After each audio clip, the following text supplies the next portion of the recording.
What's going on, brothers? You have to keep that in. This is gonna be my deck profile and armor rush, if you want to still call it that. It's just Magnamon stuff. We'll start with our Tamas. We're playing the 1-up Buka, of course, because it gives your Digimon jamming. And then 4 Wanyas. It's just free draw power if you have a blue Tamer on the board. So that's it for our Tamas. It's pretty standard. Next, we'll start with our level 3s. First, we're starting off with 4 promo Vmons. This is also pretty standard now for this deck. Being able to draw a card because all your top-end cards or your level 4s and everything are 2 colors, so this is always going to be active. And then being able to Digivolve into a Digimon with free in its type for 1 less is also pretty free, so pretty staple stuff here. Next, we're playing 4, I think it's BT12 Vmons. This is the one is your searcher. Works really well with the promo Davis, so being able to add Davis or a card with free in its type. Its inheritable is absolutely trash in this deck because we just do not trigger it, so yeah, that's unfortunate, but again, it's probably our best searcher.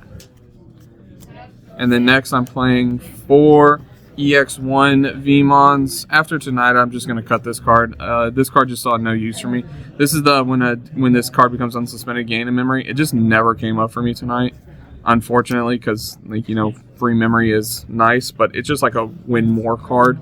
I would probably cut the 2 of them for the starter deck Vmon because it has more synergy with the promo Davis. When you on play, you'll get to search. And then I'll probably cut these 2 for Ukamons.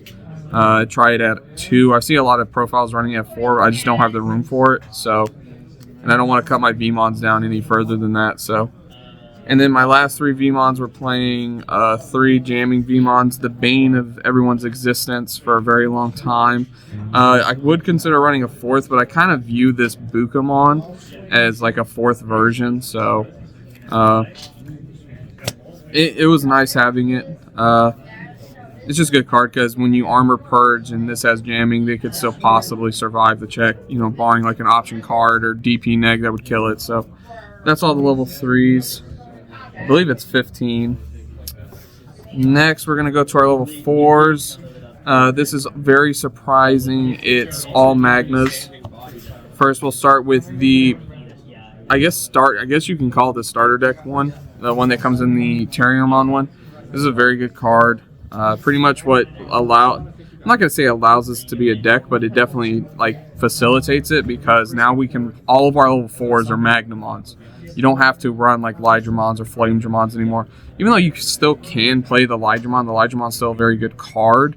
This is the version of the deck I'm playing. It's just all Magnus. So its security effect is really nice. You can de-Digivolve a card and then Digivolve into a Vmon, which would then trigger its when Digivolving effect, which is trashing the top source of a card for every color and then bouncing something back to the opponent's hand if it has 0 sources. So very good card. Just a really nice, cool card they gave us. Pretty much, I'm not going to say for free, but it came in the starter deck if you bought one. So next, we're playing 4 copies of OG Magnamon. I see a lot of people cutting this card down. I just don't see why. This card can get absolutely massive if it's late game. Blocker, armor purge when Digivolving, unsuspend. This card works really well with a card we're going to see later on where you can just win games with it. I actually won a bunch of games tonight with this card and the combo, or the card that's coming later. It's just a good card. It's OG Magnamon. So there's not much more to tell about it. Next, we're going to talk about the Royal Knights Magnamon from BT13. Very good card. It basically replaces itself. I see a lot of people going to 4 on this and then cutting this one. I can see why. Me and Sean were talking about it, where this can't dodge DP neg, barring ruin mode. That would kill it, but this can't dodge DP neg. The whole stack will die here. Now this will die, but it'll draw a card and replace itself with a Vmon, so that's really good. So I can understand why people would want to max this out. I just didn't have the room for a 4th. You can fit it in and replace some cards if you want to, but very good card. Next, we're playing 2 Zudomon Aces. We have a little bit of source stripping, so this card can come up handy a couple times. Like, this card was really good for me tonight against like Blue Flare, where they only ever had like 2 sources, so this card would always kind of be live. Just a pretty good card in general. You could cut this card altogether for more room for like Ukamons or the BT15 Magnamon. I just like the option of being able to do this because all your Magnamons are level 4. So if they're on the board, this card's always live. So really good card. Next, we're going to be showing our top end. We're just playing 4 level 6s. The Magnamon X Antibody.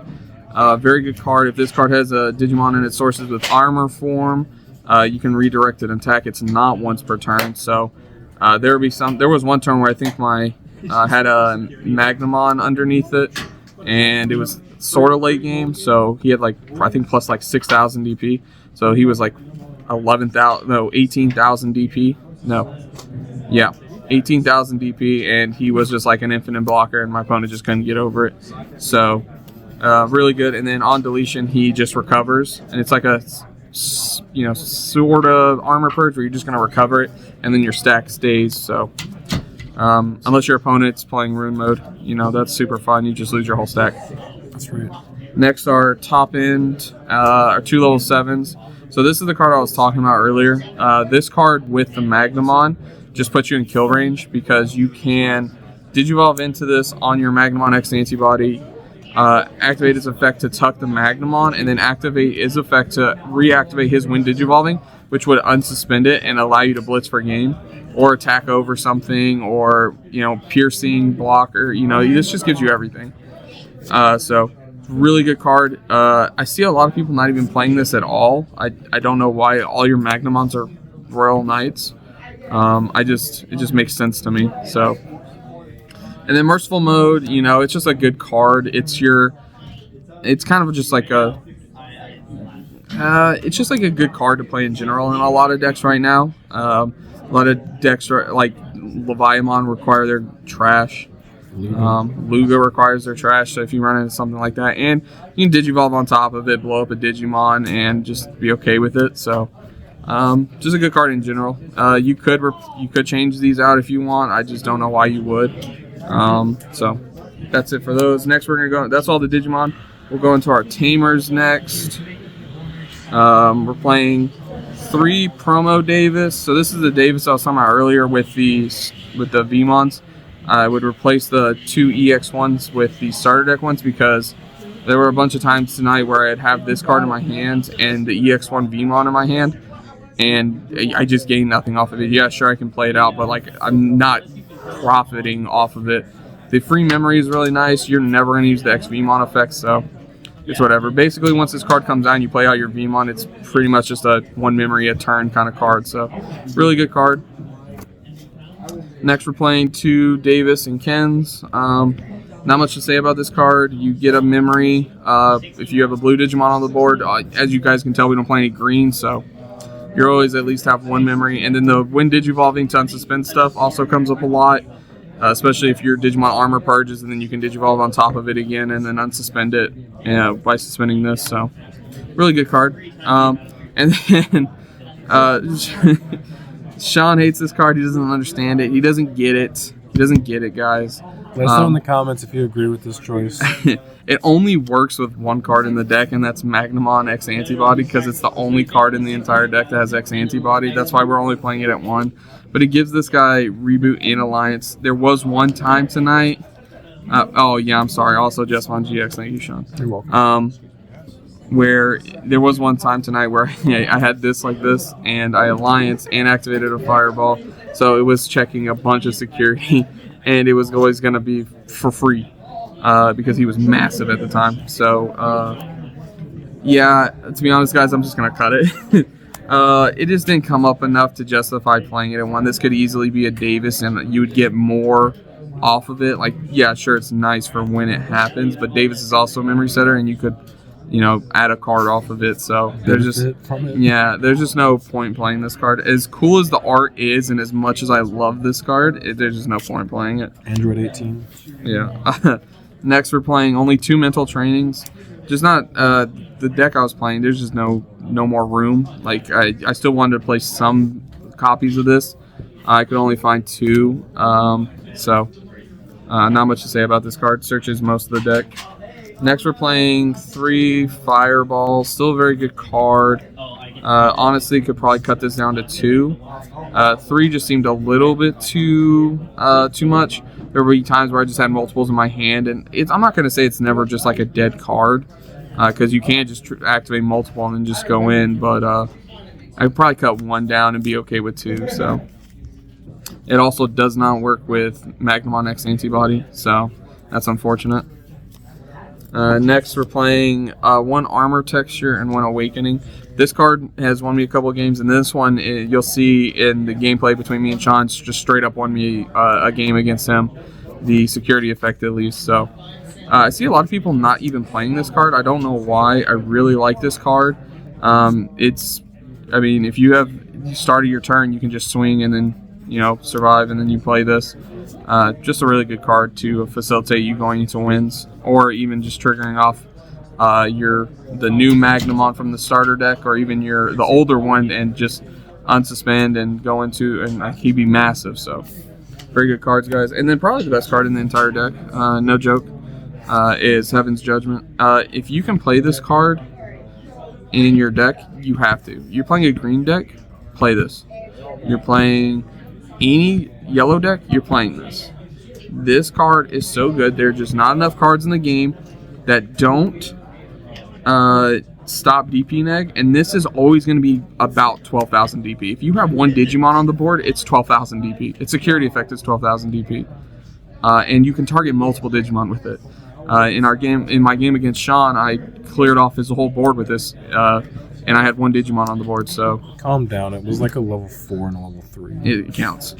So if you can play this card, play it. I would not cut this down anymore. You want to play 4 might be excessive, but 3 is just like the sweet spot where you're gonna increase your odds of seeing it in your hand and possibly in your security.